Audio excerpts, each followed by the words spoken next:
So, what the ruddy heck is going on with Tottenham, eh?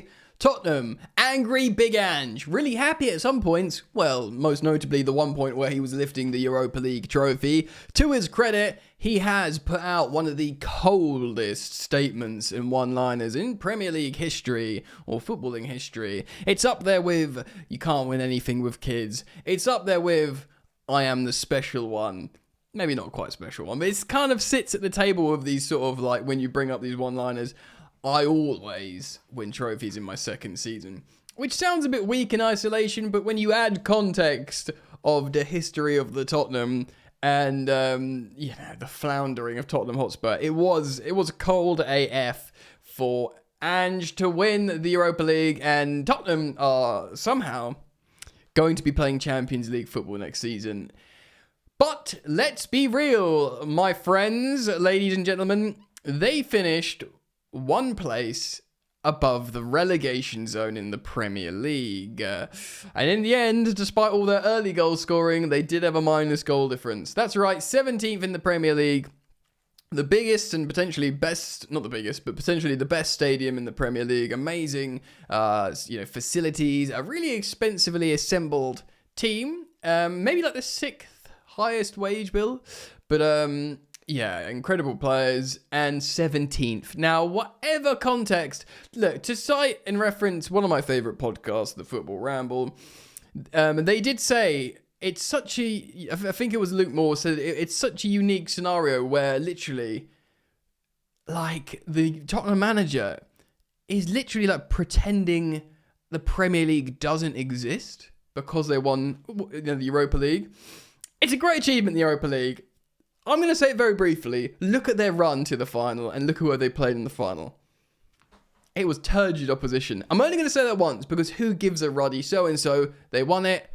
It doesn't matter. You win the competition. You got it. No, it's churlish. It's childish to be like, you didn't play anyone good. It's very Twittery to do that. And I did it. I did it very quickly. But Tottenham aren't good. They're a terrible team. They've achieved something brilliant. And Ange has done himself no favours. He really hasn't, mate. Because he's so peculiar. Again, they got slapped up at home 4-1 by Brighton. Little old Brighton on the final day.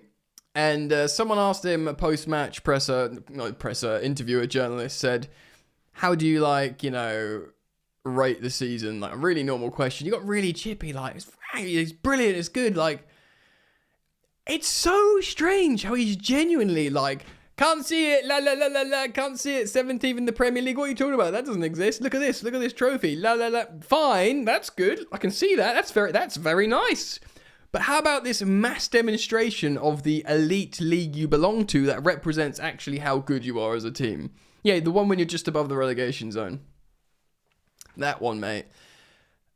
I get it, you tanked the league to win the Europa League and your strategy succeeded, but at least be like, yeah, of course, we've achieved something great. We're in the Champions League, we've won a trophy, finally, that's better. But yeah, we've got to look at ourselves and we've not been good enough in the league. That's all it would have taken. But the fact how he gets so chippy and he gets the arse so easily. What happened to Big Ange? For fresh air, everyone loves him. Even in the wake of success. He's still, you can tell it's an insecurity that he's chipping away at, because it's demonstrably, as eminently a failure. It's finishing 17th in the Premier League when you have those facilities, players, and money. Tottenham, again, not going down the churlish route of how they got the Europa League final, because they got it. Well done. Superb work. You got a trophy. You can do the banter thing where second place Arsenal, you can say, we had a better season than you. I'm all for that. It's fun. It's the theatre of football, but ultimately, terrible. So what's going to go on with the Tottenham manager? I'm going to speak about that in this video. Guys, welcome back to Football Yannick. Amazing support from you guys, as always. Well, since I fired up the old girl again, being this YouTube channel. Really thankful for the incredible and continued support. We have 17.155 subscribers, 5,000 subscribers, not 17.115. So, oh yeah, loads and loads of new subscribers. Road to 20k. I'll say 18k, but road to 20,000. So thank you for the support as always, for liking and subscribing. Yeah, the question is, what's going to happen with this? You know, this big Australian that looks like he's come round to fix your boiler, but really he's the manager of Tottenham Hotspur. Ben Jacobs has wrote on GiveMeSport.com. I'm going to cite this article just here to find out a little bit more, because it's why you can't. Firstly, they're in the Champions League now, and as a Chelsea fan, I'm going to say this in a great deal of hope, they're not going to win the Champions League. So they need to try and finish for the top 4 / maybe 5 again to qualify for the Champions League again. They finished 17th. You're asking them to finish 12 places or above. And do you have trust in this man to do this? I see everyone saying he should be sacked. A lot of Tottenham fans that are thankful for what he's done. A lot of them are saying he should be sacked. He's still got a few defenders, but like, he's come out and said, what's that line? He's obviously trying to riff off that I always win something in the second season. Now he made a new one. He says the third season of anything's always the best, and everyone's talked about different shows and third seasons being good or bad. He's obviously riffing off that a little bit. He clearly wants to keep his job. He wants to manage Tottenham in the Champions League. He wants to stay in that stadium, those training facilities. Probably the pay is quite good. He wants to stay. Ben Jacobs writes this: Tottenham Hotspur are unlikely to make an announcement on Ange Postecoglou's future before he goes on holiday. Give Me Sport understands. I mean, one thing for sure, he needs a holiday. Brentford manager Thomas Frank is emerging as a contender, which would probably be quite smart, to replace the Greek-Australian tactician if a change is made, while Marco Silva publicly stated he will stay in the Fulham hot seat following their loss, which Fulham fans should and will be happy about because he's good, Marco Silva, and he's a great coach for their club. Tottenham chairman Daniel Levy is still deciding whether to part ways with Postecoglou after Spurs' Europa League final win over United. A terrible Man United, of course, which secured them Champions League football. Frank has a release clause in his Brentford contract in the region of £9 million. The Dane also has a long-standing relationship with the North Londoners' technical director, Johan Lange. It's unclear how much influence consultant Fabio Paratici, he's still knocking about, will have over Postecoglou's future, and any potential candidates to replace him should be made. They lost 4-1 at home to Brighton on the final day, saw them finish one place above the relegation zone, having been defeated 22 times. 22 of 38 games they were defeated. No team has previously lost that. Guys, no football team has previously lost that many games and survived. Team, he's not saying manager, he's saying team. So that's like relegation? That is wild, bro. That is absolutely chicken oriental crazy. Look, again, Daniel Levy is public enemy number one for many Tottenham fans. He's done a lot right. Look, let's be fair. Let's have a big boy conversation here. He's made them a lot of money. They're one of the, if not the most self-sustaining Premier League team in the division. They make loads of money through on and off the pitch stuff. He's a good businessman, Daniel Levy. But obviously Tottenham fans want trophies, and obviously they're in a peculiar position now because they've got the trophy, they've got the stadium, they've got the revenue. But they'll still probably protest Daniel Levy. I think the best thing, and not to speak for Tottenham fans because I'm certainly not one of them, is they don't necessarily want him out. Maybe they want him not making sporting decisions. And I'm sure if he sat down, again, I'm speculating, I don't want to speak for Spurs fans, but if I was like Tottenham fan, how would you feel about Daniel Levy staying on and continuing to make money commercially, but not being involved in the sporting side? They'd probably go, yes. I don't know. Maybe they won't. Maybe they'd just be like, no, get that knob away from my club entirely.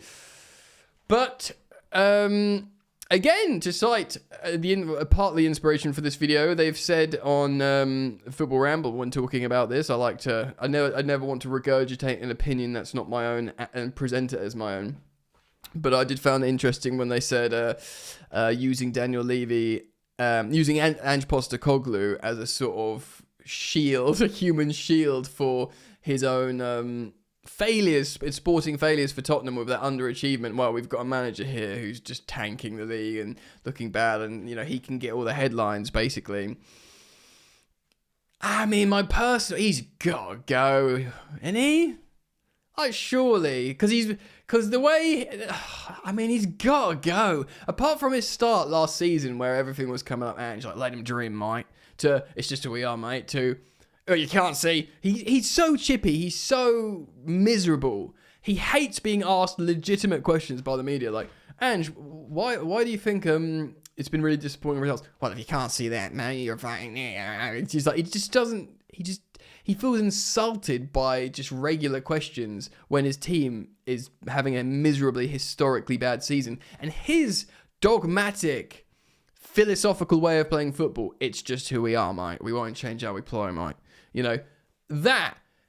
How did he win the Europa League? Playing stinky, Tony Pulis, Diego Simeone defensive football with what are, by the way, very talented players, even with injuries, against Bodo Glimt, against all these other teams and indeed one of the worst Man United teams you will ever see. He stank the gaff out. He threw all his ideals, his philosophy, his dogmatic approach out the window to play stinky defensive football against what can only be described as inferior, weak opposition when he should be playing his dominant football.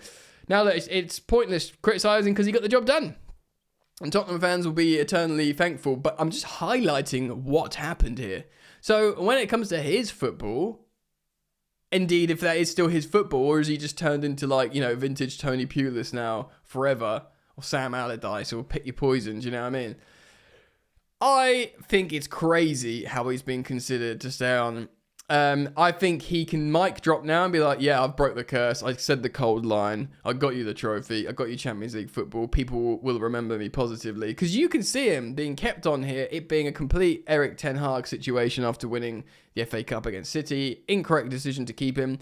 And starts next season. Same old, leaked goals, look terrible, look yada yada, and he's gone by November, and Levy will be like, why did I do that? They should learn from Manchester United. Sir Jim Ratcliffe of Ineos being interviewed by Gary Neville, like, obviously it was a mistake keeping Erik ten Hag. And Erik ten Hag, who'd won 2 consecutive trophies and got a top 3 finish. I know, again, to Andrew's credit, he did get a 5th place finish last season, but it's just been downhill, and he's just become progressively more miserable. He's done himself no favours. Look, they've been linked with the likes of Silva staying fine, but not just Thomas Frank and Andoni Iraola of Bournemouth. Both would be sensible, excellent appointments that would probably make them a lot more solid in the league. But it's mental that should they keep them. It's pretty funny, though. Let me know your thoughts on this. This is a really interesting story and developing story, of course, and I will follow it as it goes, as I do follow all stories here on Football Yannick. So keep it locked, guys, and I hope to see you back here soon. Enjoy the football. Peace.